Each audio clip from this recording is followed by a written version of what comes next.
Okay. Welcome, everyone. Welcome, Councillor Deans.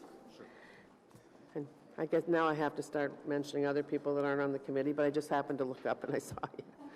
This is a public meeting to consider the proposed comprehensive official plan and zoning bylaw amendments listed as items 1 to 4 on today's agenda.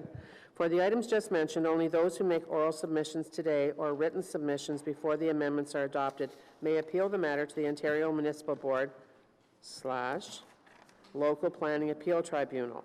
In addition, the applicant may appeal the matter to the Ontario Municipal Board / Local Planning Appeal Tribunal if Council does not adopt an amendment within 120 days of receipt of the application for zoning and 180 days for an official plan amendment. The comment sheet is available over there by that door for anyone wishing to submit written comments on these amendments or if anyone wants to speak to them. So, are there any declarations of interest? No? A confirmation of minutes from the February 27th, 2018 meeting. Boy, that seems like a long time ago in our world, doesn't it? Like we're slackers or something. It's carried? Okay, so the first item is South Nepean Town Centre Community Design Plan, which is, even the title, I just want to tell you that the title for this has caused some people to ask me whether they should come out and speak to it. Because they were thinking it was the whole South Nepean Town Centre, which it's not. It's just a piece of it. It's not an insignificant piece of it. It's a Minto application, but it's in the south of the larger South Nepean Town Centre. So, and it is a Minto application. It's official plan and zoning bylaw amendment, 3311 Greenbank Road and 3380 Jockville Road, which is the old Gamble Farm. We have some of the property there, the city does. And then it's the area around St. Joseph High School. So Sue Murphy's here, and I do have a motion that Councillor Tierney's going to be moving. Do you want to just put that on the floor now? Sure, thank you, Madam Chair. Whereas there's no designated off-leash dog park in Ward 3, Barrhaven, whereas there's been no significant interest from the community for an off-leash dog park, therefore it be resolved that Planning Committee recommend to Council approve the detailed design of the park portion at 2393 Longsfields Drive, located along the Jockville River. Will include the designated area for off-leash dogs allowed park. So it's a pretty simple motion. We have like 90,000 people in Barrhaven. We don't have one dog park even within a park.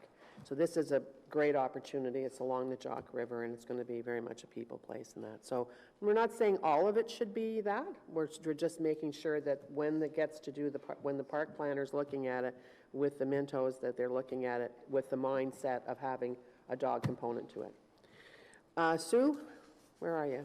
Did you need to speak to this item? Does anyone have any questions at all?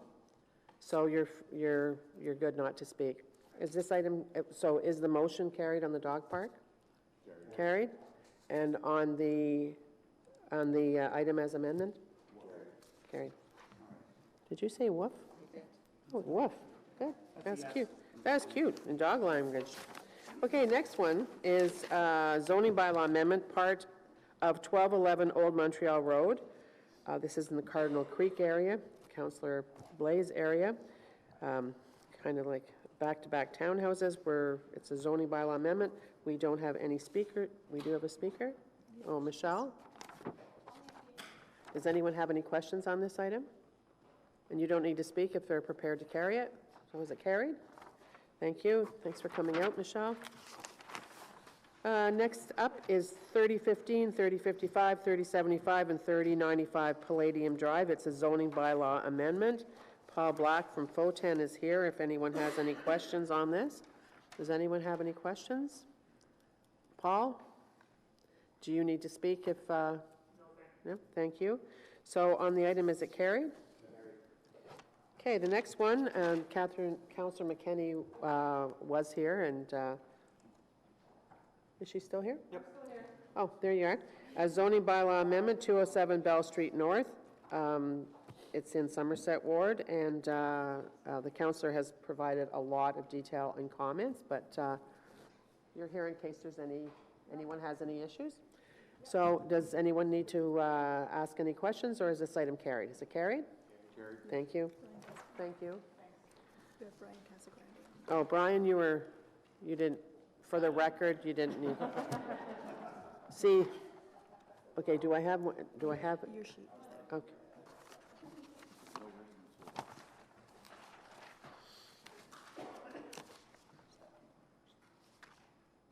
Okay. So the next one we're holding, it's 195 Meandering Brook Drive, which is why Councillor Deans is here. And we have speaker-wise, we have Vailcraft Homes representatives here.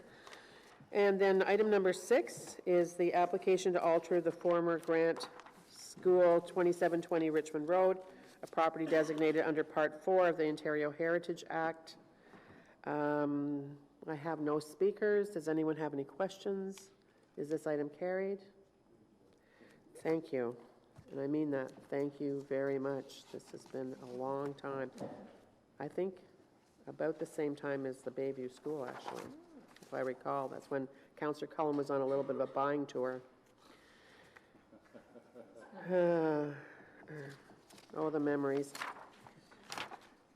Item number 7 is the 2017 annual, sometimes when if you're beaten up badly enough, it just goes, 2017 annual report pursuant to the Building Code Act. And Mr. Badin is here. He's here if anyone has any questions, or are we just going to receive that? Received? Thank you. And then number 8 is the appointments to the Planning Advisory Committee. As you know, the province mandated everyone to have a Planning Advisory Committee. So we had a process, we followed it. These are the recommendations coming forward. And there's also going to be a motion to move this, if you accept it, to council tomorrow so we can get going, because the term is only for this year, with this year being, as a reminder, till November 30th, 2018. So, is the Planning Advisory Committee carried? And we have, and the motion? I think you summed it up in a nutshell, Madam Chair. Therefore, it be resolved that the Planning Committee recommend Council suspend the notice required under subsection 29, 3, and 34.1 of the Procedures Bylaw 2016-377 to consider the report at its meeting on the 28th of March 2018 to allow prompt scheduling of PAC members for orientation and the inaugural PAC meeting within the second quarter of 2018. Is that carried? Thank you. Okay, then the last item is the Development Charge Bylaw Review Councillors Sponsor Group, and Mr. Willis, our General Manager, is keen to get going on this very important work. And so we have a recommendation which shouldn't surprise anyone with the membership, and if you're okay with it, I'm going to ask you to carry that. Is it carried? Thank you. Does this need to go to council? It needs to go to council? Sorry, Madam Chair, can you repeat the question? Does the Development Charge Bylaw Review Councillor Sponsor Group need to go to council? Yes, I believe it does, Chair. Okay, so let's have a motion, Vice Chair Tierney, to move that to council tomorrow as well. Okay, Carrie? Thank you. All right, so we'll go back to Meandering Brook, the site plan approval. The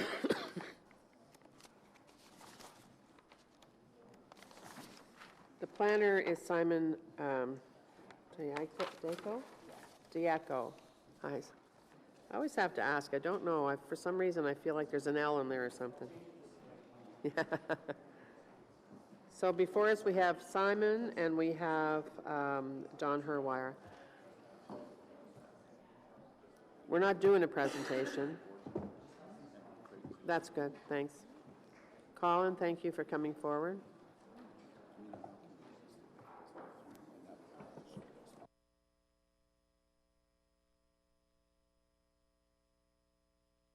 Phil, did you want to come up as well?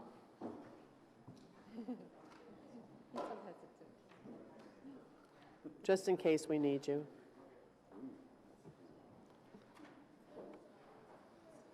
We don't have, the only speakers we have are Danny Page, Jean-Guy Rivard from and Vailcraft Homes. So,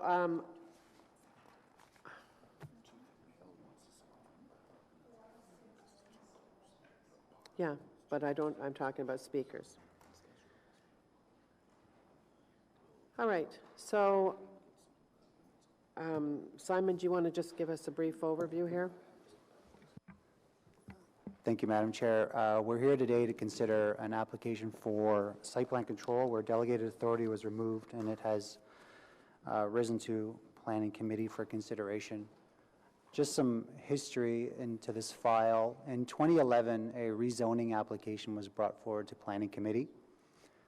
At that time, the recommendation included a clause that the zoning bylaw not be enacted until the site plan was resolved. At that time, the site plan was considering a mixed-use project of 269 units. Vailcraft was the proponent, and they still are.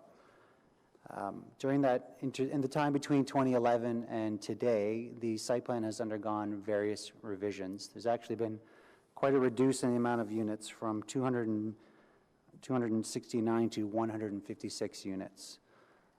Project is a mix of townhomes and stacked apartments. Sorry, I apologize for the images here. I'm going to just jump back to here.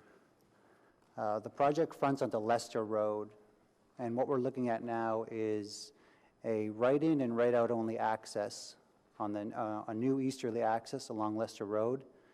The existing intersection at Leicester and Meandering Brook, which is the subject to a lot of comments, as you see it today, looking west and now looking south, is to remain.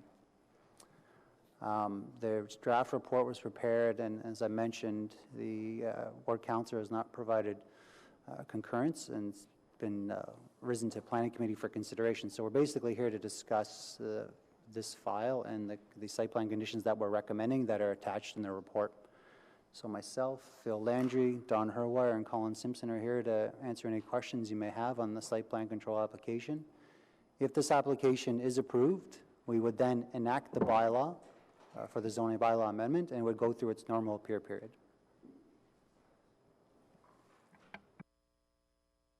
Okay, thank you.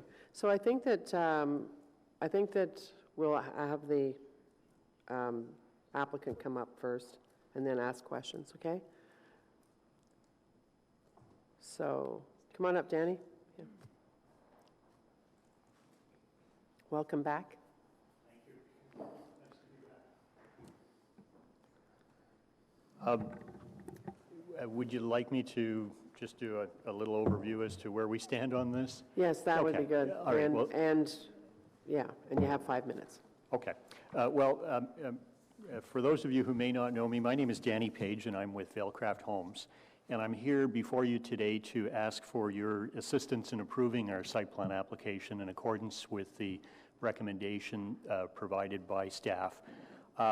This application was first submitted in 2010, and since that time we've been working with the city to address every conceivable technical concern, and we think that we happen to have accomplished this. The one issue that we cannot seem to move beyond is the desire for traffic signals at the intersection of Meandering Brook Drive and Leicester Road. And these sites are not a technical requirement, and notwithstanding that technical requirement, we've heard that Councillor Deans would like us to install traffic lights here, despite the evidence and the legislative framework not allowing for that. And in essence, I guess what this translates to is that we're being asked to provide a traffic light and the associated intersection improvements at a cost of about $1 million as a gift. Over the course of this project, we have attended a number of public meetings. I think we've attended 4 of them to date. We have heard concerns of the public. We understand that they have concerns about traffic. We have heard that they've had concerns about density and spillover of parking from within our site onto the streets. We've attempted to address those concerns. We've made some very significant concessions in reducing the size and the scale of our development. We started off with 270 units. which is entirely consistent with what Canada Lands Company was proposing on these lands when they had done the subdivision. And that 270 units has been reduced to 156 units. In addition to that, what we've done is we've added an entrance onto Lester Road. We went out and got the approvals from the NCC and from Canada Lands in order to introduce the entrance on Lester Road. We have been attempting to make the site work and mitigate the traffic impacts. Now, we appreciate that there's been significant concern over safety and the need for traffic signals. We have retained traffic consultants to look at this. They've done traffic studies not once, but on several different occasions. They have run the numbers. They have run the city's numbers. There have been instances where our numbers have been questioned. We've run the city's numbers, and the bottom line is that warrants are not met on this particular intersection. I think the staff report indicates that the warrants are presently at, when you factor in our site, it works out to 67% warrants. I think earlier in September, I think we had generated a warrant analysis of 68%. We're always consistently in that ballpark. Warrants are simply not met. We've also asked our traffic engineers to look at the safety issue, and they've concluded that the intersection works properly, that there isn't a safety issue. They've reviewed the accident history. This intersection is operating as it was anticipated in the original subdivision. Our traffic, and so I think it's also worth noting that over the course of the 8 years that we've had our application in the hopper with the city, 8 years, our application goes back to 2010, and throughout those 8 years, the city has had a number of opportunities to look at this intersection and institute changes, and they have elected not to.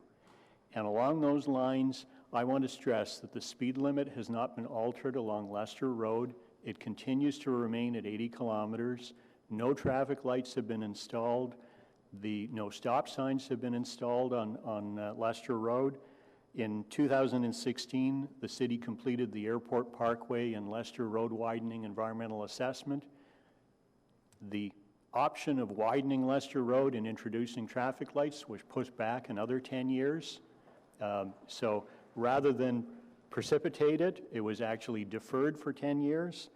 In 2017, when the city was working on the development charge bylaw to incorporate new traffic intersections or traffic light intersections, this intersection did not make the list.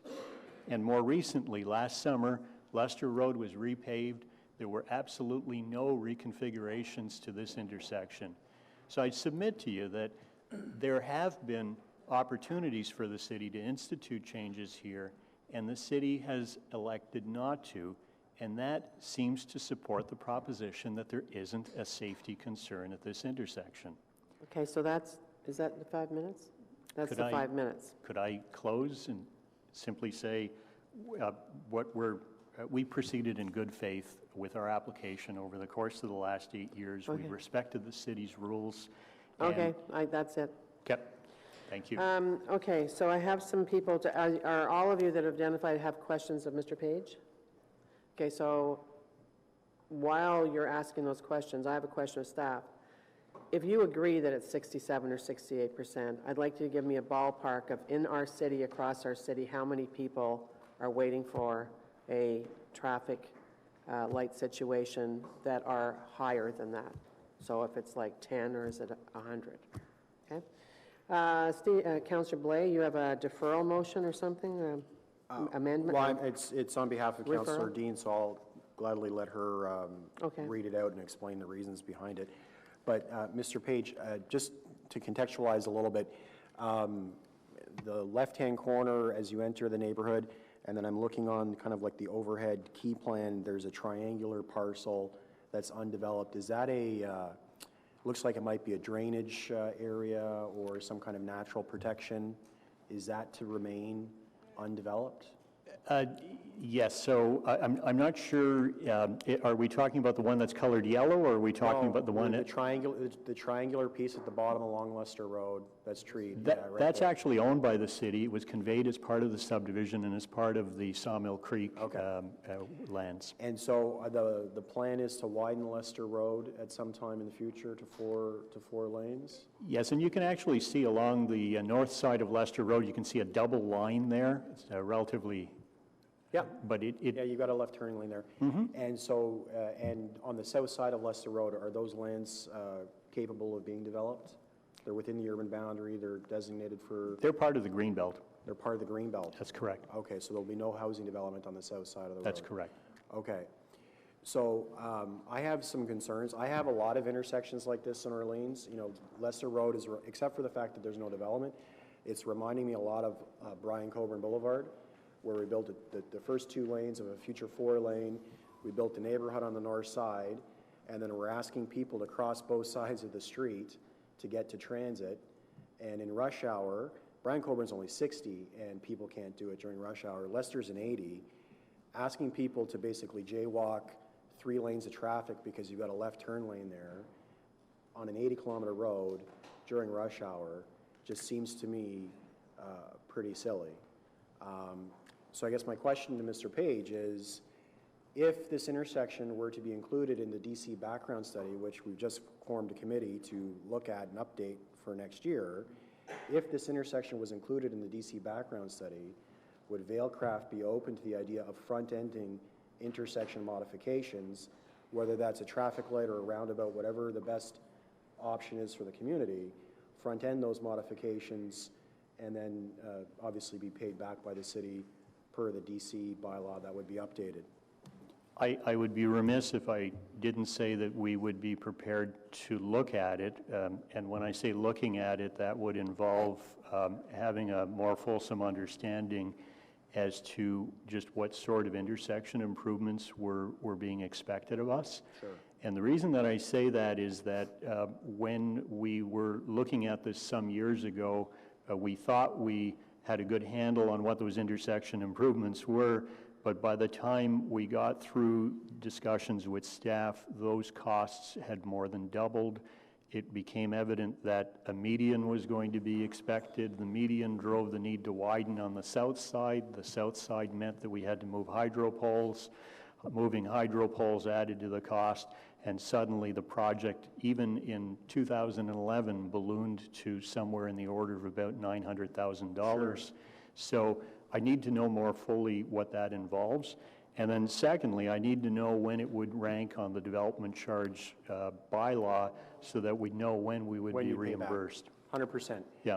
Having said that, my gut reaction though is our project brings this to 67%, Sure, and it does not meet warrants. Sure, but in eyeballing it, if that's a 4-lane cross-section, the amount of land that the city owns, we don't know about the NCC, you can certainly fit a roundabout in there, a 2-lane roundabout in there as an interim measure, which actually may prolong the capacity of the 2-lane cross-section, as we know in Brian Coburn, and then delay the need for widening by 5 or 10 years, therefore saving costs over the long run.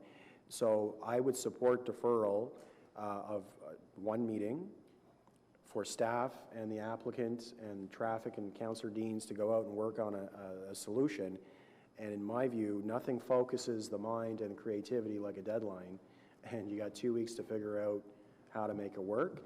And I think this could easily be added to the DC background study through the working group that's going to happen next year. And it wouldn't concern you about any queue jumping of all the other projects that they're going to give us an idea of how many there are? Why would a queue jump if they're going to Well, front end at the next planning meeting, we're going to have an item from Councillor Wilkinson, which is actually meets all of the targets. Sure. What is it? Almost. What's the address of that one? Pardon? Huntsville and Terry Fox. Okay. Which has been a problem that's exacerbated by the closing of the Goulburn Side Road, which is causing real problems, okay? And through that process of understanding that, which we're not going to likely be able to do either, we've got people that have built Cambrian, have widened Cambrian Road and other roads that are waiting till 2022 to get paid back. Sure. So that has to be part of the conversation of whether Vailcraft, when you have a situation where there isn't any warrants achieved even close to them, that they're going to be sitting waiting for till 2025 maybe.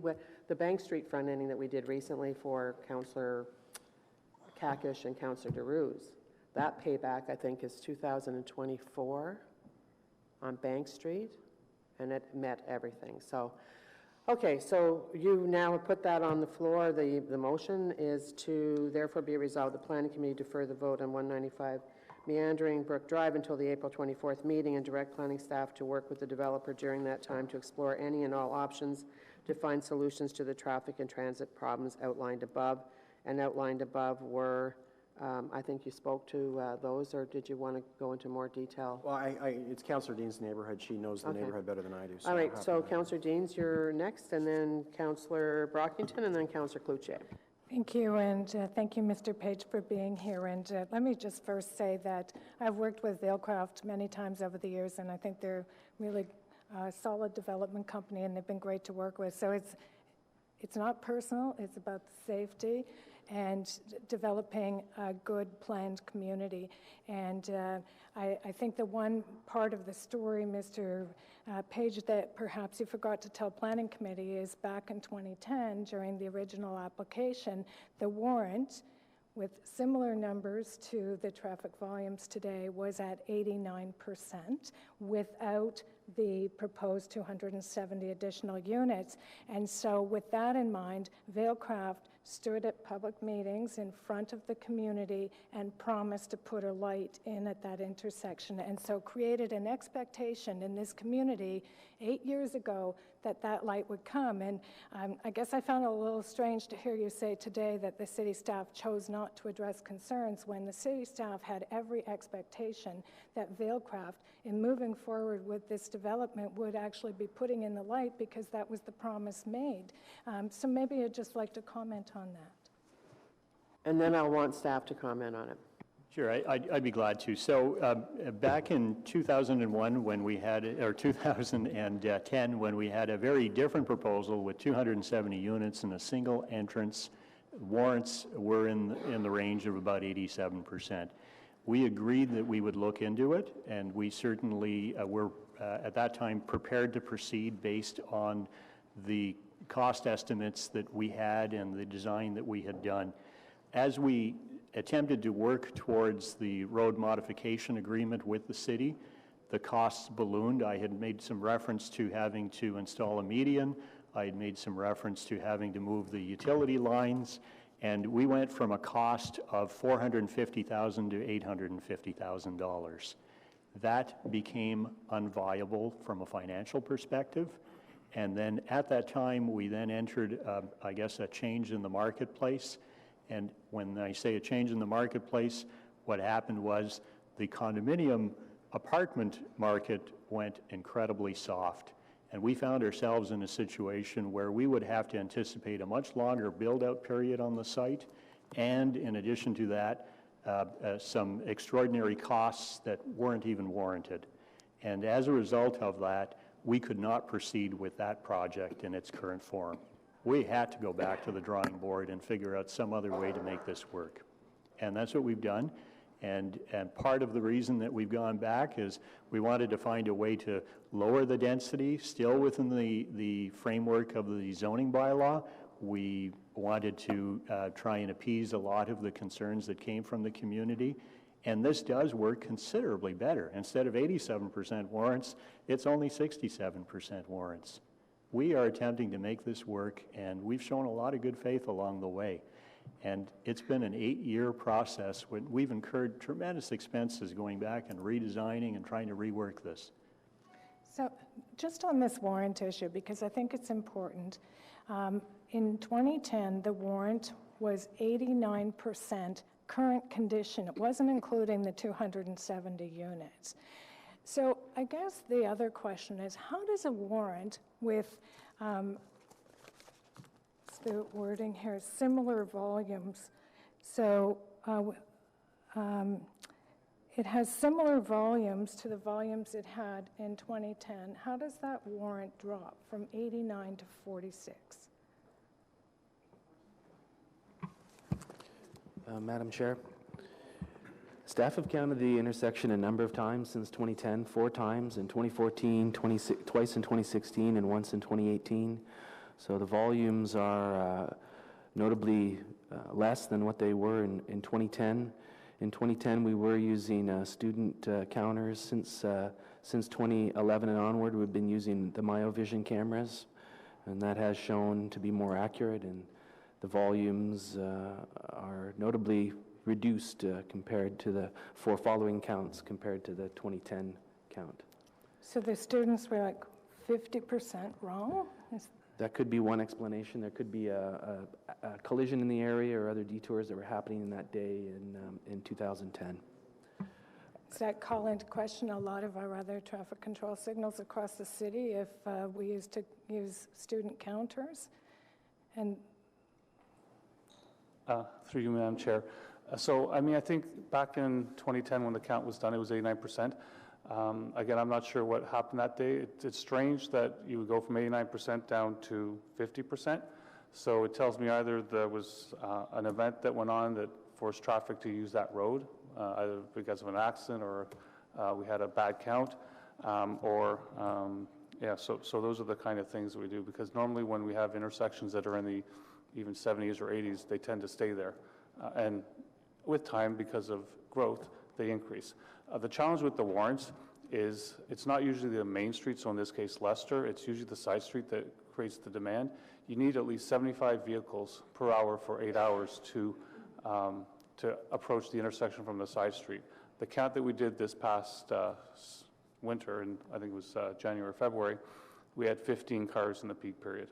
The average was about 12 or 13. How many did you say? Did you say 15 or 50? 15 vehicles exiting. So, and I think looking at the whole area, there are other access points to get out of the community. So I think people realize that depending on where they're going, they may take the northerly sections to get out through the community. So the numbers have been consistent since 2011 in the 50 to 60 range. The one we did in 2018 was 46%.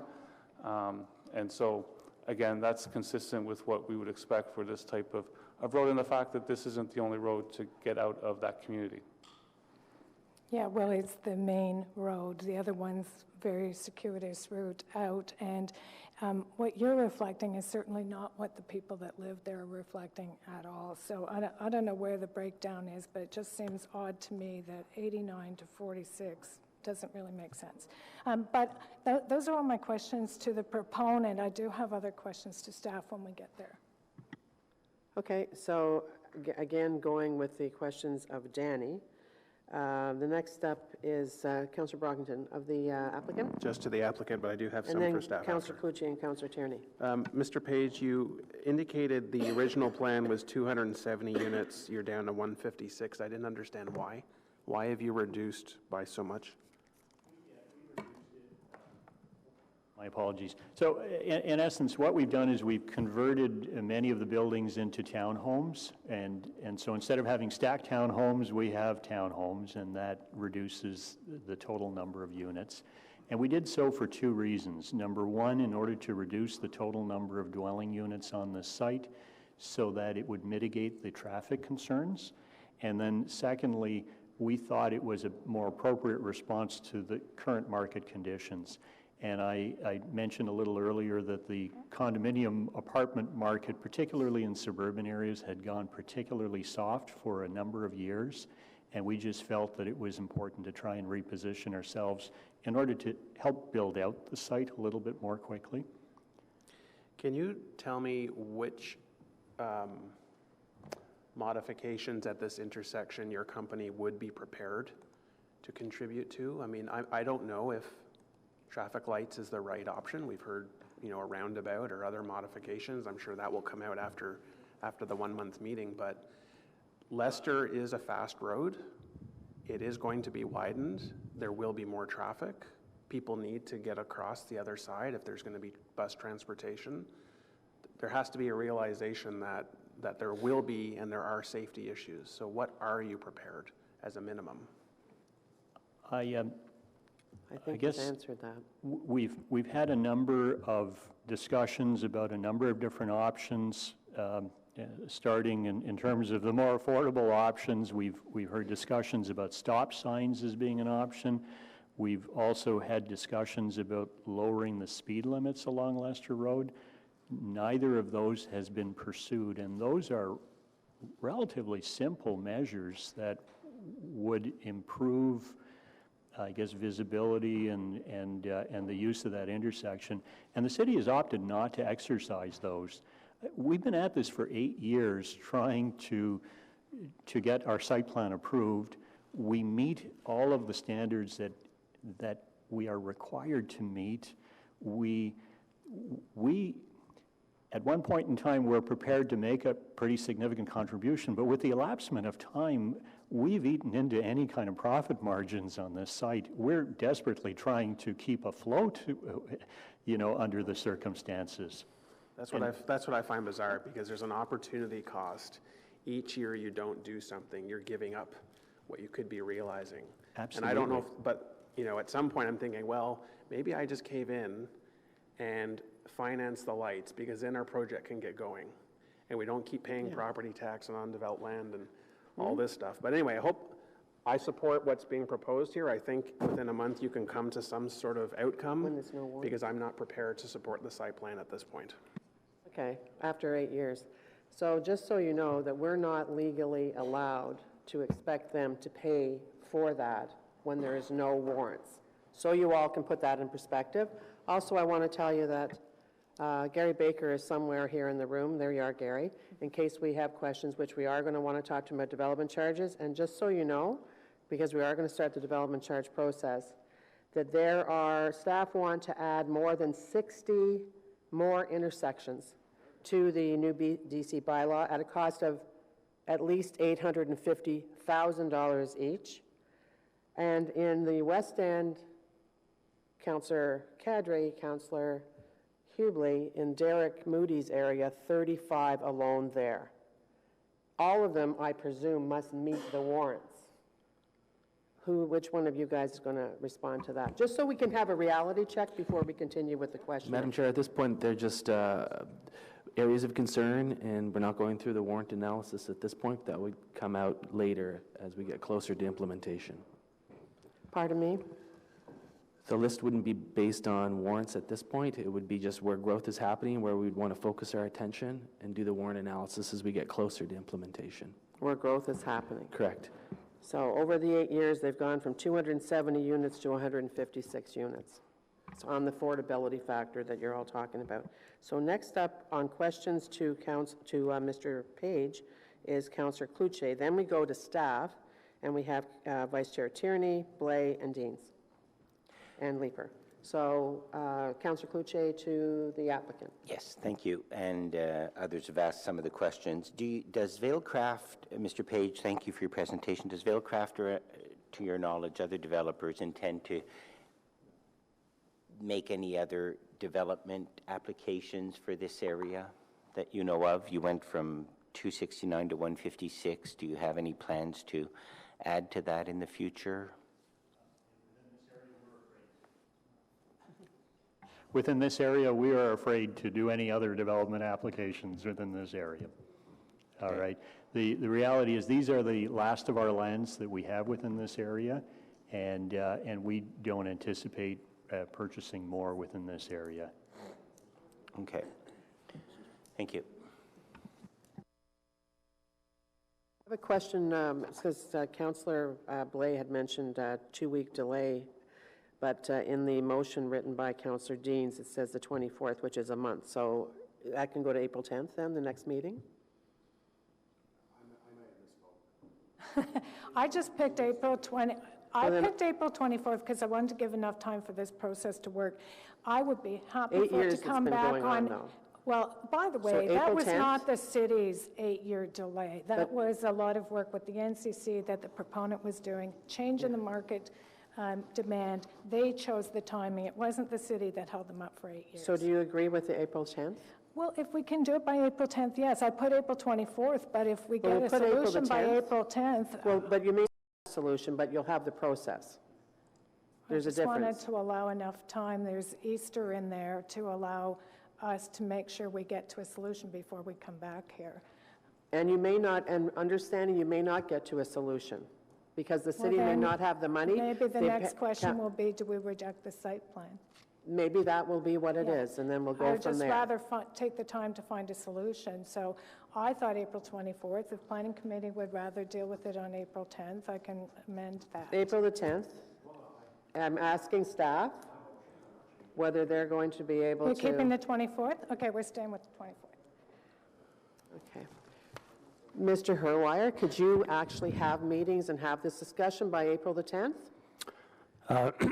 Myself thinking about the workload that we have coming up on items that haven't.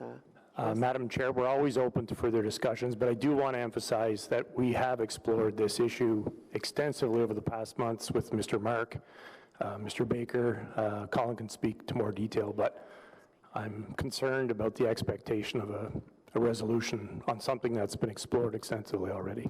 Yeah. Mr. Simpson? Madam Chair, two points of clarification for using development charges for reimbursement. One would that the Ontario Ministry of Transportation warrants would need to be met, which they aren't in this location. And two, that temporary works would not be reimbursed either. So because the road is expected to be widened within the next 6 to 8 years, putting traffic lights in at this location would be in a temporary location. They'd have to be relocated as part of the widening. So for those two fundamental points, I don't believe that it would be put into the development charge bylaw as an intersection on its own. And it's also important to note that this section of Leicester Road between the Airport Parkway and Bank Street is already in the DC bylaw. It's a Phase 2 Transportation Master Plan project expected to be implemented in 2024, 2026 timeframe. So that would be the time to explore intersection control measures. It would be part of the detailed design as part of this widening exercise. The environmental assessment that was completed in 2015 looked at it as well and did not anticipate the need for intersection control measures, even with the full widening. So it's staff's sense that even with delaying this, deferring it by another 2 weeks, that we would likely be no further ahead, that we would likely not put it into the DC bylaw. Thank you for that information. Okay, where am I going next? Councillor Cloutier, you're done? Okay, now to staff. We're going to staff now. Vice Chair Tierney. Great. So actually, just hang on. So no more questions of Mr. Page? Okay, so Danny, if you can go back in the audience, and Gary, if you can come up and take that seat, please. All right. Sorry, Vice Chair Tierney. Thank you very much, Madam Chair. Phil, it's great to see you here. And you know my love of warrants. Evil words, we can't even get a stop sign put in as councillors because it has to meet a warrant. I have two situations on Cedarville Road that you're very familiar with. One, I'm trying to achieve the warrant with great difficulty. It's always on the edge and it fluctuates all the time. And then I have another situation where I have a developer that had built back in the day based on a target number of units to be put in. They modified their site plan during development because, again, condominiums weren't the hot rage anymore. Now they'll never hit this target and I can't get the lights in. Is this a similar situation to what Councillor Deans is talking about here? I'm not sure I understand the question in terms, I mean, we have a warrant process for new traffic signals. Today, we've got 19 locations that meet warrants that we don't have funding for to complete. We have some intersections like the one on Cedarville you're referencing to that's in the high 90s, that's getting close to being warranted. So that's our challenge, is that we use the warrants to help us determine when those locations should be signalized. And so the challenge is, when you have a location that doesn't meet the warrants, how do you justify that being completed when you have locations that do meet warrants? And we're trying to get through those locations, but it's taking time when the average cost for these locations can range from $1.5 to $2 million. And that brings up another great point that I wanted to check in on. But first, I want to go back to the warrants. Are they provided by the province? Here's the matrix, here's the checkbox you must go through, or are we like a modified version in our municipality? The warrants that we use for traffic signals are established through the province of Ontario. It's what's used throughout the province. It's for consistency. It's based at looking at the risk in terms of studies were done when they were developed to determine how much traffic do you need before you start to see increases in collisions because people aren't accepting. There's not enough gaps for people to accept, and they don't want to wait for very long periods of time, and then collisions start to increase. So the numbers that were established is that threshold where that number, then you're likely to see collisions.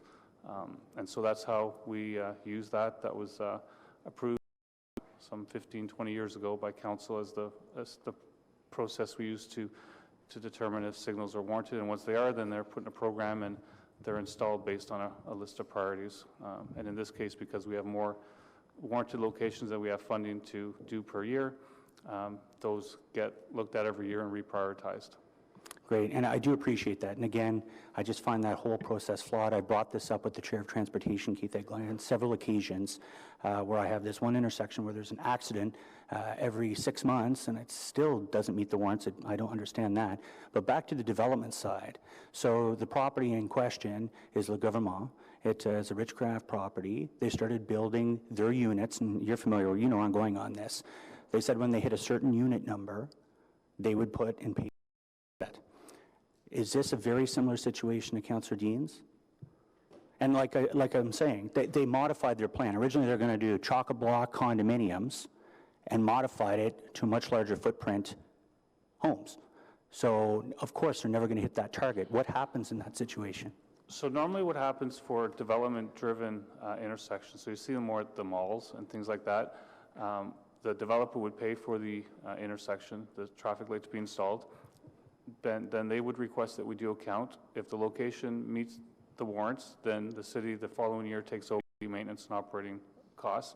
If the location doesn't meet the warrants, then the developer still pays for those costs, or it could be transferred because I know we have a similar situation on Riverside Road where it's a condo association that now is taking over those costs. So the costs, upfront costs, are borne by the developer, and those maintenance costs are maintained by them until the location meets warrants. If we use this process in this case, based on the fact that we're at 46% and even projected up to 64% or 65% when it's fully built out, I don't see that this would ever meet the warrants for traffic lights. So the question is, would the developer be willing to pay for the operating costs, which is about $10,000 a year in perpetuity?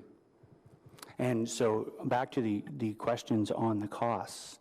The projection was $250,000 for a working light set. In my area, I assume those have all gone up because I've heard the number from the applicant of $1 million. Is that to include the electrical and the future ongoings? So just a regular traffic light. So if there was left turn lanes installed, there's no roadway modifications. Right. That's about $250,000. When you have to start putting in left turn lanes, right turn lanes, in this case it sounds like hydro has to be moved, we have to shift, then that cost goes up. I can give you, if you look at our traffic signal program, I think about 17 or 18 of the intersections require roadway modifications, and we're looking at costs anywhere between $1.5 and $3 million per location. And what's the cost of a roundabout? The roundabout, again, that varies. It can vary from $1 million to $2 or $3 million. It just depends on what's required in terms of, do you need utilities to be relocated? Do you need to purchase property and things like that? Okay, well, I think you know my feelings on warrants, and I'll see how the rest of this discussion goes. Thank you.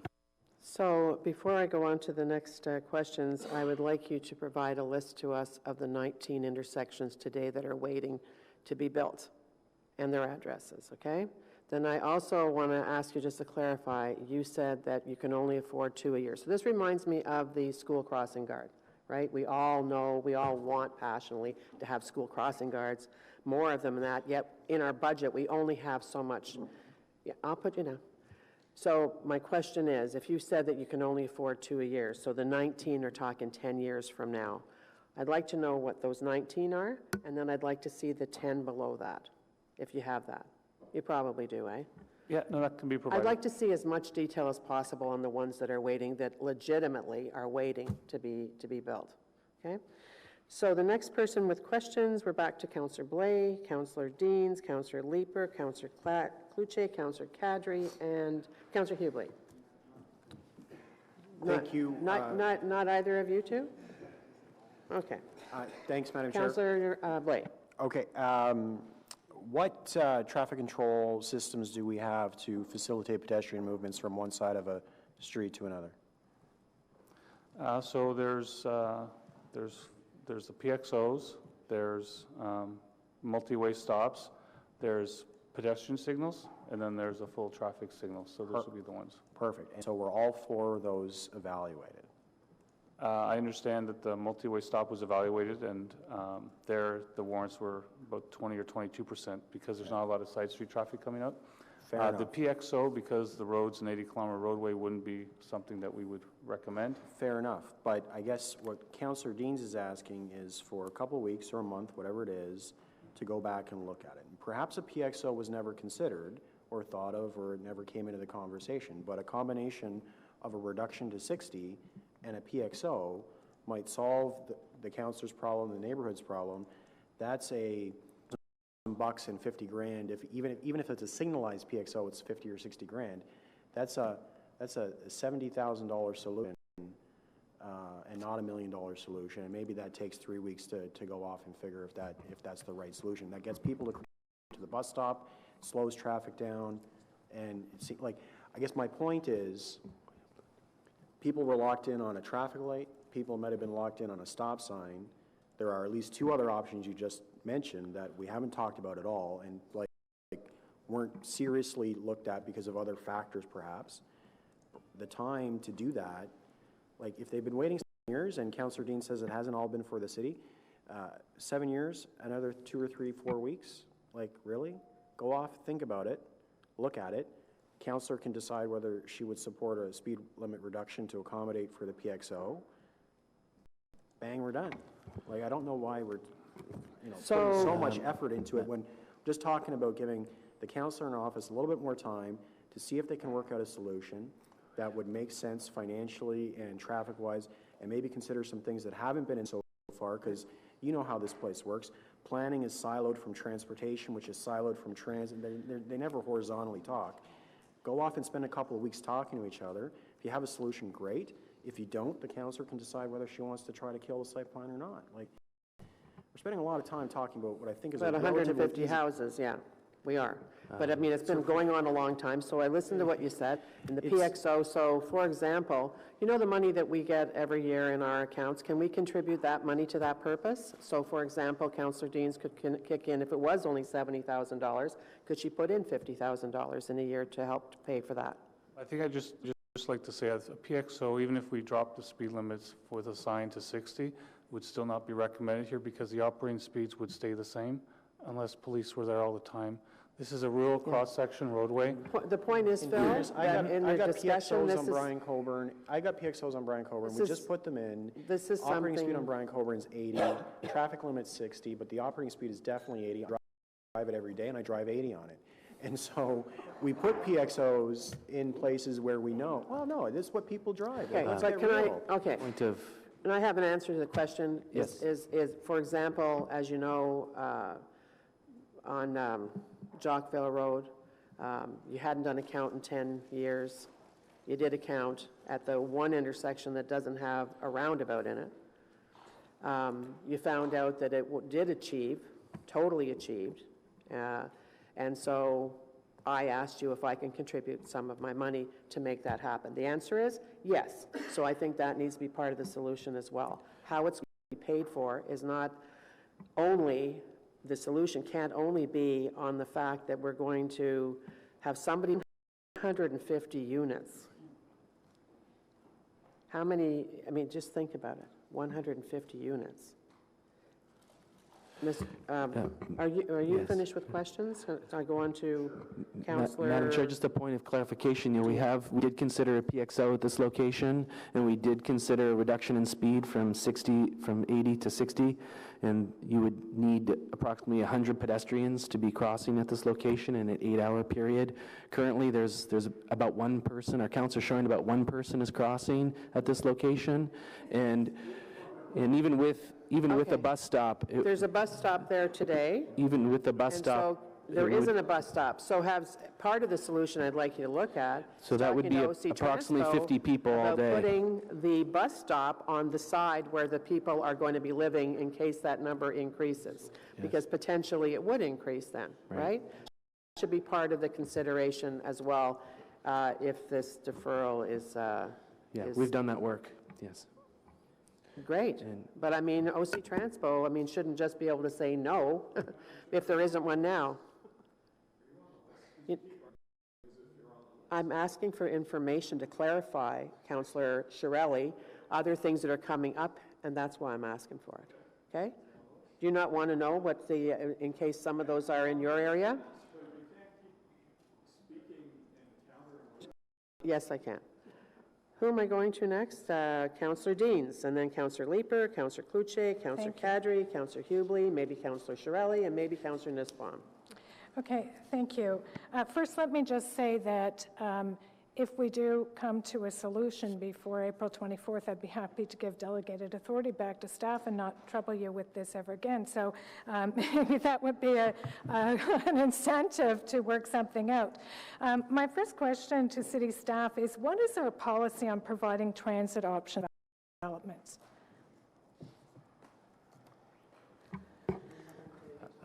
I don't see anyone from OC Transpo here today, but I That's can the only help person I answer think that. we didn't And, include. You know, the policy is to have 95% of the urban area within 400 meters of a bus stop. That's the general policy.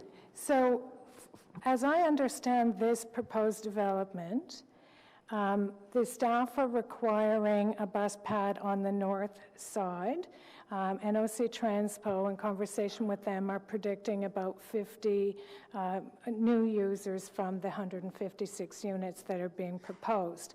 But city staff are rejecting a bus pad on the south side because we have no safe way of getting those transit riders across the street.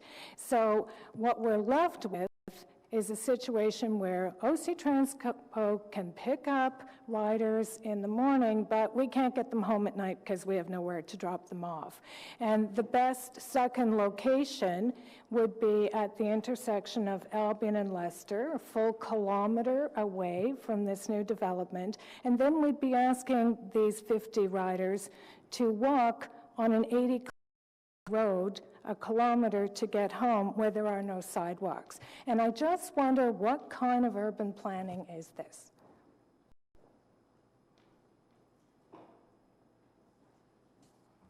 In working with OC Transpo, they have developed another route servicing plan that has the westbound bus location on Albion Road, and it would be a walk along Meandering Brook and Mass Avenue, which isn't shown on the photo on the screen above you, but there would be some local streets that would connect the new development to transit to Albion Road.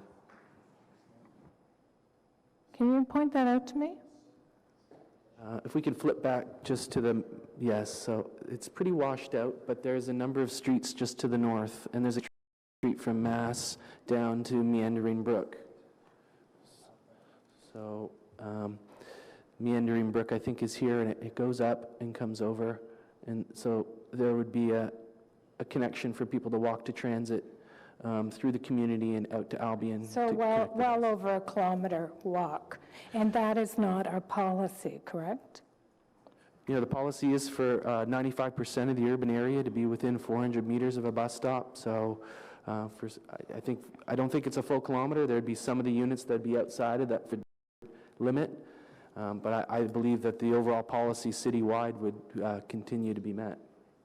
Well, citywide, but I would contend that every community needs to be a safe community. We need to be able to move people effectively and safely, and we need, in a city that prides itself on building a state-of-the-art public transit system, to be building new communities that are not by public transit in a safe way in regard to our own policies makes no sense to me. And the whole issue there is that intersection. If we can move people across that street in a safe manner, OC Transpo can provide provide reasonable transit service to that community. And I actually think this is the fundamental issue here, that we should never approve a proposal like this that doesn't address our public transit ridership issues. We wonder why we're losing riders as well. If we're building better cities and we can't serve them with public transit, that's no way to build a city. So I am going to be asking you to send this back, and I'm going to be asking the city and the proponent to have an open mind in finding solutions. I'm prepared to look at the PXO, I think, with flashing lights. I'm prepared to look at always stop, but I understand that there's safety issues because the speed on Leicester Road, but we can never ask people to be crossing that street in an unsafe way, and we should be providing at the location as recommended by OC Transpo. So for that reason, and the reason that this community has the full expectation that a light is going there because they were promised a light 8 years ago, I really feel that we need to send this back and get it right. And as I said, I'd be happy to give delegated authority back to staff when a solution is found. If a solution isn't found, then I'm going to be asking this committee to reject the site plan because I don't believe this is good city planning. Can you get to a question? No, I'm done. I'm done. Okay. Gary, whenever you think that you're hearing that you want to jump in and talk about development charges with regard to intersections and what our health looks like, et cetera, et cetera. So be prepared for that. Councillor Leeper, and Councillor Cloutier, Kadri-Hubli, Nussbaum. I know, I've been waiting. I keep saying it. Councillor Leeper. Thank you. You're hearing that profound frustration among residents with the system of warrants. And those system of warrants, I'm sorry, I think you heard them say, you know, most of our warrants are at least 10 years old. So they've been developed, you know, before our new official plans that are, you know, pedestrian-oriented, transit-oriented, new thinking about urban planning, new thinking in the provincial policy statement, and we're still using car-centric, driver-centric warrants. You talked about the expected operating speed of cars, so that no matter what you do, the operating speed of cars to be 80 kilometers per hour. What is the expected operating behavior of pedestrians who are going to be moving into this community? There's going to be a bus stop across the street. How do you expect them to operate? Do you expect that the operational behavior of pedestrians and people trying to get to work is going to be to walk hundreds of meters around, or do you expect them to try to cross Leicester directly? Thank you. Just some details on the site plan, and sorry the bulb is burnt out. But internally, there's a sidewalk system for the whole neighborhood that's connecting to Leicester Road. There is AM peak bus service on the north side servicing this new development. Right. So they will have that safe pedestrian connectivity to the site. And as part of the conditions of approval, Vailcraft will be extending that sidewalk and installing the bus pad on the north side. It's right. The South PM service where there is no bus stop on the south side of Leicester Road right now. And as we heard, the preferred stop is a distance away that residents would have to walk through off of Leicester Road. So there is that recognition of pedestrians in this new project that they will be able to walk safely to the north side of Leicester Road for bus service. Is that Albion? I believe so, yes. That is a completely unacceptable distance away if we want to get people onto transit. And what we're saying is that we can't get pedestrians safely across this street in order to provide good transit service. Is that roughly what we're saying here?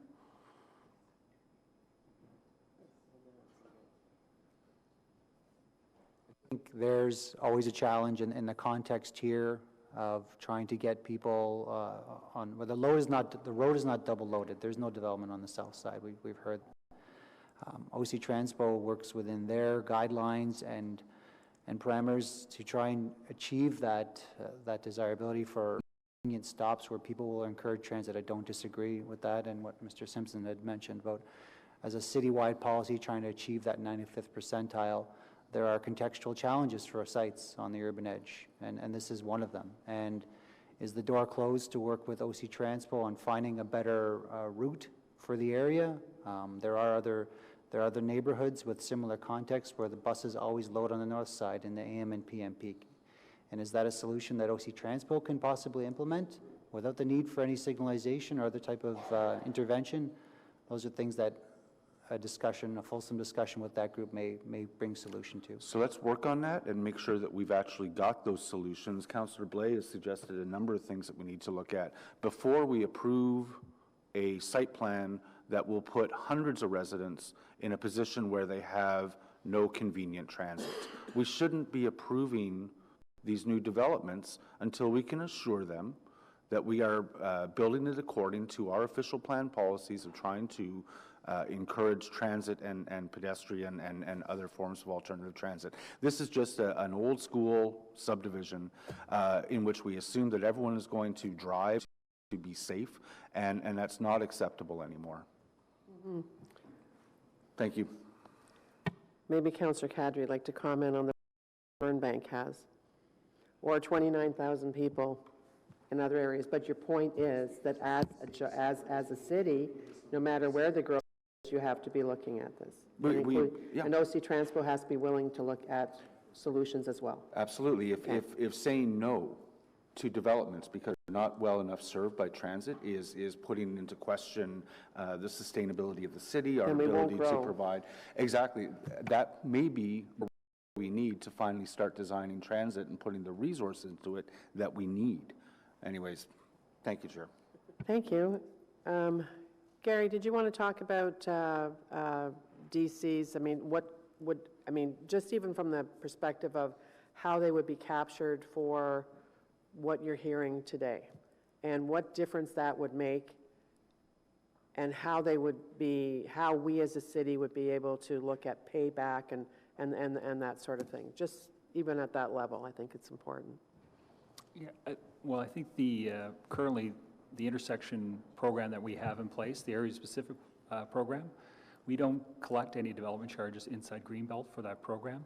It's 98% funded from outside Greenbelt collections and then 2% rural. So maybe that could be looked at in 2019 if we're going to start funding more intersection works of this type on the area-specific side of things, that there would be some mechanism to collect more funds inside Greenbelt and not have 100% basically the funds coming from outside Greenbelt. And one of the reasons why it is that way is that because most of the intersections are identified outside Greenbelt, but this particular one, we weren't doing anything for the area-specific component for intersections, if you're talking about a new intersection or a roundabout. So maybe that in 2019, that could be looked at more closely to say that there should be some sort of allocation or differentiation between areas. But I think for fairness, it would seem odd that we were going to use development charges collected outside Greenbelt to fund something inside Greenbelt, from my perspective. So it's a lot different. Okay, thank you for that. Councillor Cloutier. Yeah, because it was Councillor Liepert, yeah. Merci, Madame la Présidente. Can you, we talked about, Mr. Simpson, you said one person is crossing, and we talked about the warrants, 89%, 46%. Are these pre-construction based on existing conditions or anticipating the conditions when the 156 units have been built? This warrant analysis is done based on anticipated trips. So currently the MTO warrant is at 49%, and with the anticipated build out with this application, the warrant will go to 67%. Okay, so currently 49, anticipated 67%. And a warrant has to be at 100% to justify a change? That's correct, Councillor. Based on a variety, okay. Can you explain a little bit, to give us a little bit further assurance, what may have caused the discrepancy between 89% and 46%? I know it's not directly related to the application, but just... Well, that was a long time ago, Councillor. That was in 2010 when that count was done, and count data for applications of this purpose are normally no later than 5 years, so we would have been asked for a new updated traffic count and traffic analysis beyond just the 2010 count. So we did the counts again in 2014, twice in 2016, again in 2018, and all of those subsequent counts were done with MyoVision cameras.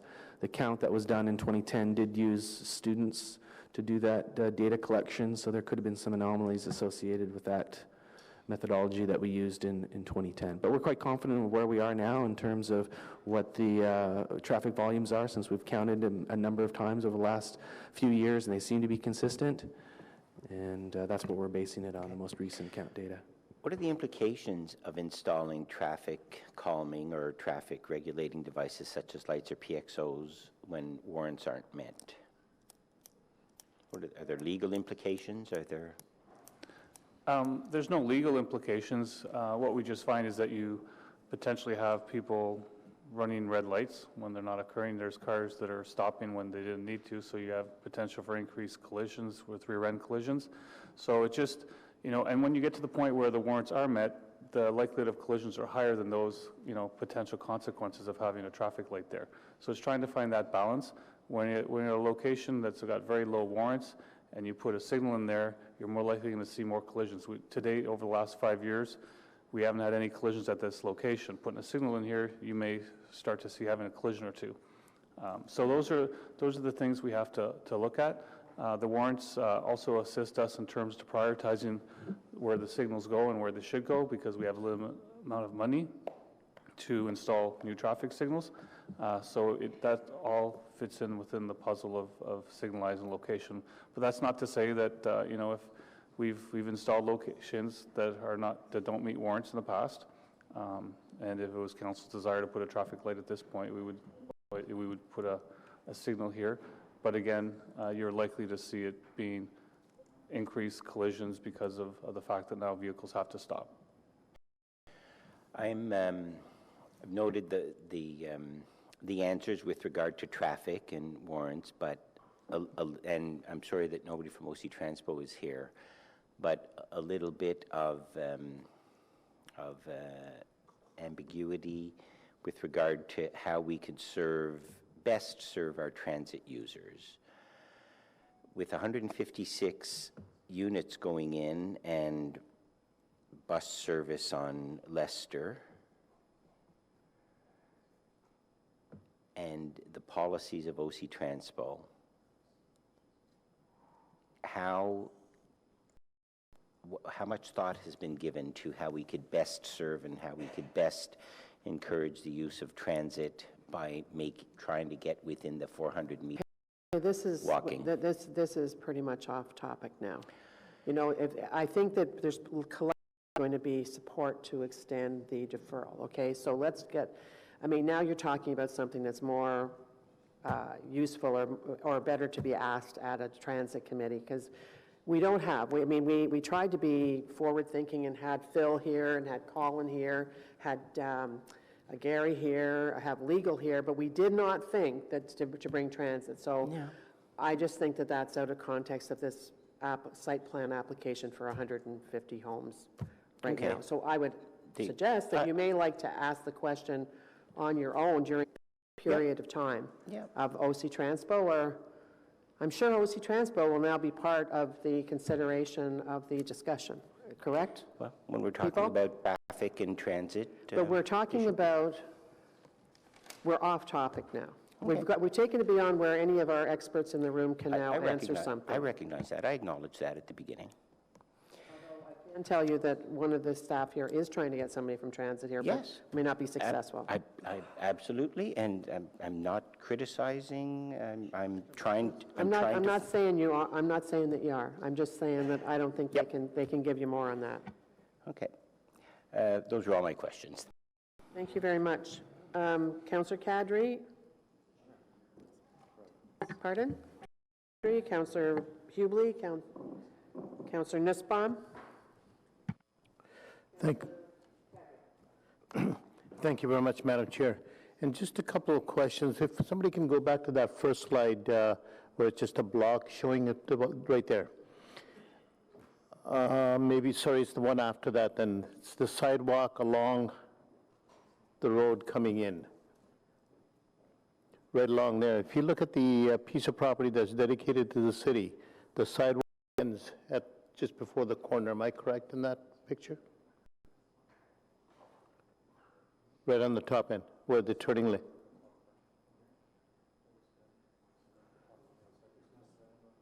There's no sidewalk on the top?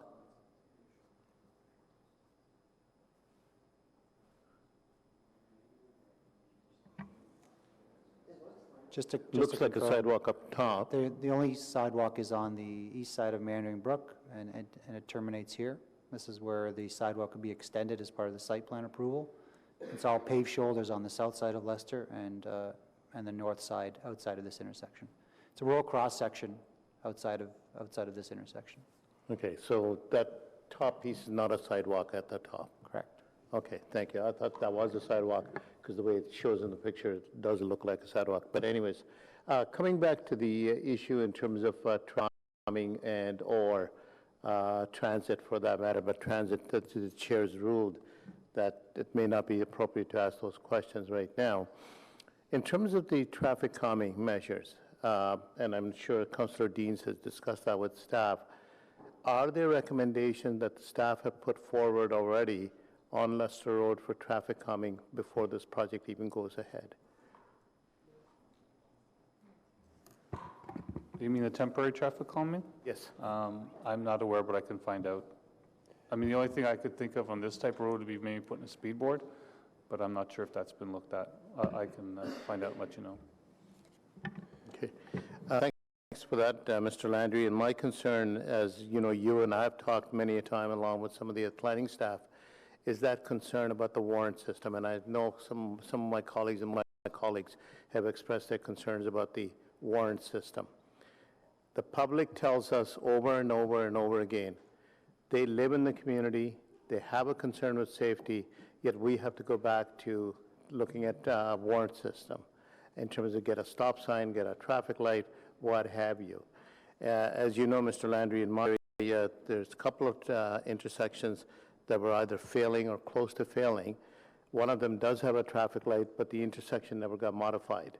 So the traffic light doesn't function properly. And this intersection we're talking about is the one that leads to the Canadian Tire Center, as an example. It's a very important intersection. And again, coming back to the warrant system, it did not meet the traffic light installation. Now, because of the money, we can't, redesign the intersection. My question to you, and maybe somebody planning can answer that, is the continuous approval of subdivisions and site plan approvals without looking at the infrastructure, either existing infrastructure and or new infrastructure. Why are we doing that?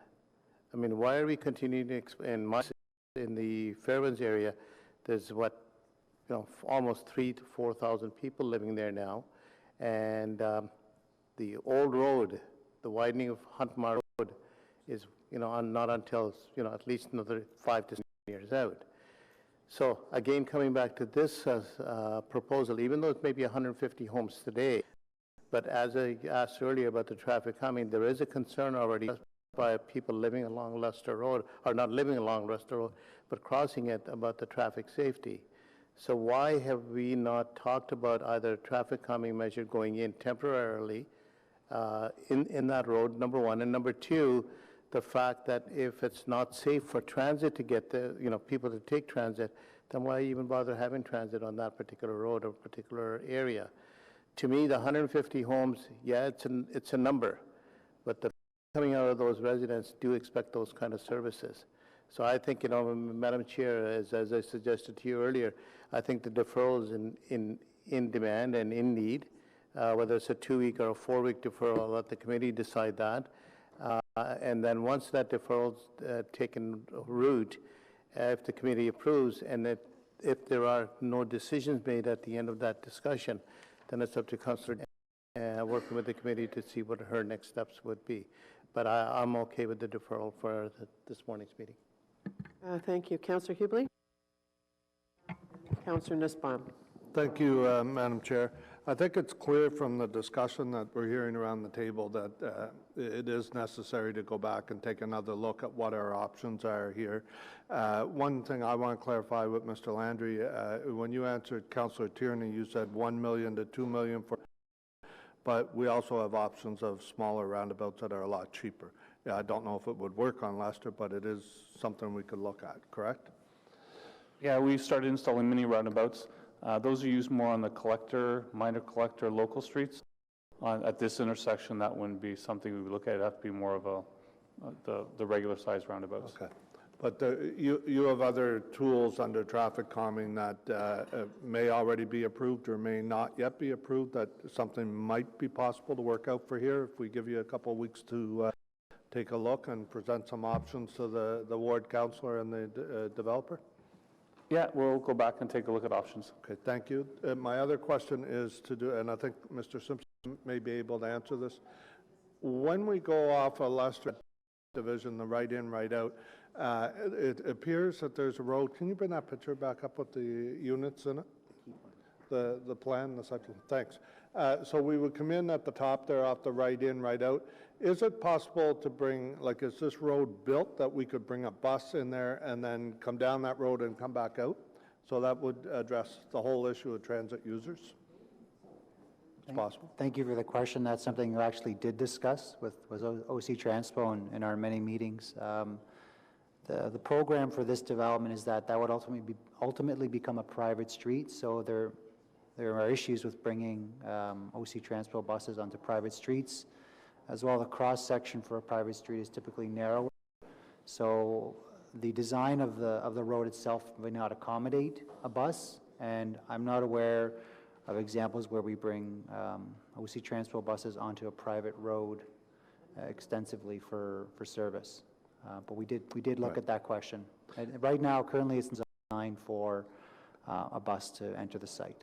So it's not, but it's not built yet either? Correct, it's not built yet.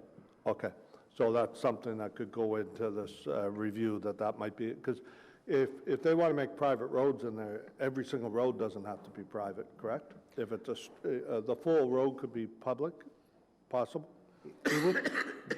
My understanding is it would be a significant redesign and a different process to create public roads. This is being developed as a planned unit development, which typically has a 6-meter cross-section, and it is a private road.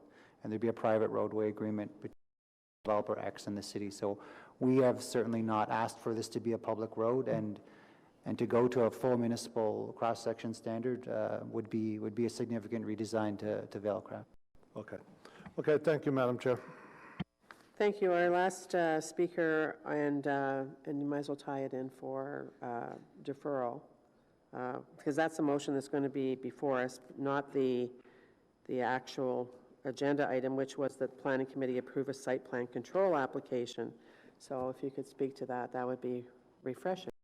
Okay, great, thanks. Yeah, and I mean, initially I thought we were spending a long time on one small application, but actually the discussion's been very useful.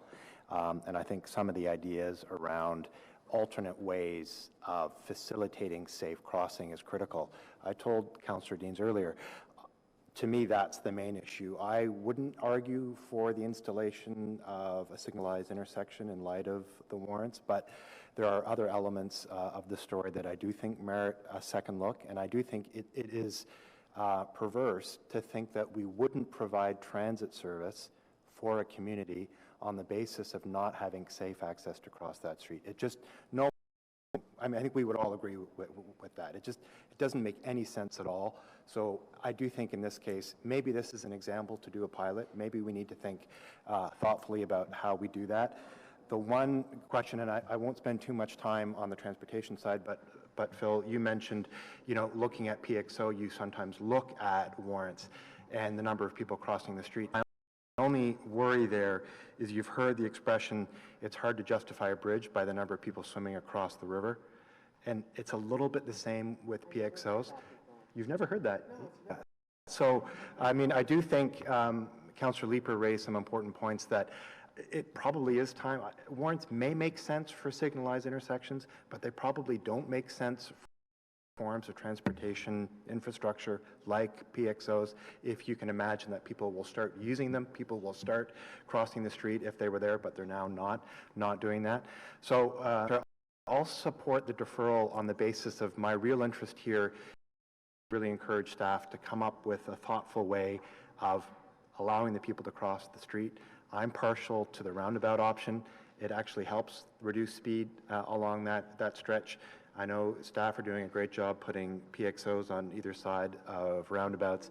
So it strikes me that you might be able to kill a number of birds with one stone in that way, if there's a way of doing that. But I do think this question of how do we encourage alternate modes of transportation, particularly in the outlying areas, is a critical one, and one that's going to motivate me to vote in favor of the motion. Thanks, Chair. Thank you. And I think this is I don't even know who would answer the question anymore, but do we have the legal authority to force somebody to pay for a PXO? Has that ever come up? I believe that we don't have that kind of authority to request things that are unwarranted, including PXOs. And when you were talking about the warrants and how they're set by everyone else is on the list, so I'm allowed to ask questions. Ask questions now, Councillor Chiarelli, just for your record.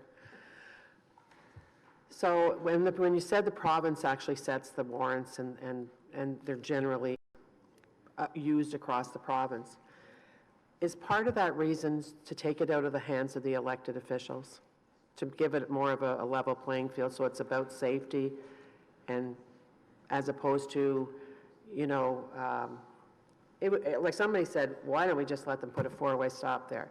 I'm sure that Vailcraft sitting there would go ahead, fill your boots. I mean, what are we talking of a couple of signs? What would you have to say to that? Well, the warrants are used so that we can ensure that the appropriate control is used at the appropriate intersection. If we didn't have warrants, then every time we asked for a traffic light, we'd have about, 4,000, 5,000, 6,000 traffic lights because everybody wants them. And that becomes very problematic. I mean, we have... And who would pay for, how would that be paid for? Another question, because we don't have enough money today to pay for the traffic lights that are warranted. So the challenge becomes, as you put more of these controls, and we're seeing these with multi-way stops, where there's, lots of multi-way stops in communities, and people aren't stopping. So now we're trying to fix a problem where the stop sign probably shouldn't have been there in the first place. I think it goes back to the bigger pictures. How do we design our roads? We don't need to be putting multi-way stops everywhere. Mm-hmm. We've started with the mini roundabouts. So through building better suburbs, we're looking at designing the community so that we're not here sitting trying to figure something out because a road's not working like it should be. A new subdivision shouldn't be built and within 2 weeks we're out there trying to fix a traffic problem. So those are the kind of tools that we're doing moving forward. It's a challenge with existing roads. We've got programs. We piloted a mini roundabout in Councillor Hubley's ward, and it was very successful because we could put it in there, and we'll be looking at, it's a new tool that we use, and we'll be using it in other areas. Yeah. So that going back to your question about warrants, it's there so that we can ensure that the road operates as safe as possible. If you put too many of a certain device, it reduces the safety. If you don't have enough, that's a problem too. So it's sort of that benchmark in terms of identifying when you need to make a change to the operation of that intersection. Yeah, so does anybody know if, and I think maybe Councillor Blais would know actually, part of the solution that this committee sought was to tell OC Transpo to put their new stop on the north side of Leicester. What would a process be for that? Well, Pat Scrimsher's shop does the routes. Yeah. Generally, though, and you know this, in suburban communities, the directions are typically reversed from AM to PM. So if you're getting on the bus on the north side of the street in the AM, you're typically getting off the bus on the south side in the PM, just because it's easier to reverse the route than drive all deadhead across the neighborhood to the beginning point of the route to then drive through the route to drop people off. People want to get off as soon as they can, right? So typically bus routes are just reversed. Yeah, it would be more difficult to do a loop. One direction you normally have to cross the street, right? So in this case, it's like the chicken, the adage, another adage, why did the chicken cross the street? In this case, there's only one reason, and that's because OC Trans was putting a bus stop there. Because NCC is not going to develop that land, right? And unless there's the Mare Bleu trails and stuff through there, there's not going to be chickens crossing the street to get to the other side of a 4-lane road. Okay, so we have a motion. Yes? So we have a motion. I haven't deferral. read it. If you want me to read it, I will. I've just made a minor amendment to it. Is this the one that was introduced by Councillor Blais? Correct. Okay, what's your minor amendment? So therefore, be it resolved that Planning Committee defer the vote on 195 Meandering Brook until April 24th meeting and direct planning staff to work with the developer, and I've just added, and the ward councillor, during that time to explore any and all options to find solutions to the traffic and transit problems outlined above. Sure, well, that doesn't change. I think that was presumed. Yeah. All right, so on the deferral motions, are carried? Carried. Okay, so you've heard all of the input, questions, et cetera, directions. So I think we need a whole bunch of information so that we have a real bird's eye view of, okay? Thank you. All right, any, Can I just ask a question of legal? Is legal still here?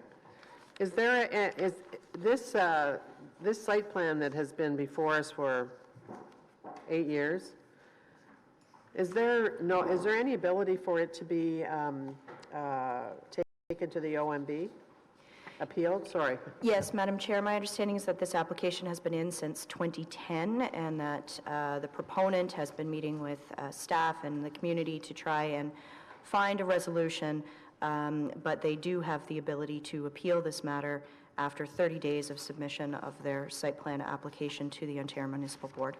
Okay. I mean, they've never said that they were going to. I'm just asking what the process. And it's my understanding, Madam Chair, that they haven't, but that is a right that is open to them. Okay. Thank you. Any other business? Any inquiries? Notices of motion? Okay. So our next meeting is Tuesday, the 10th. Thank you.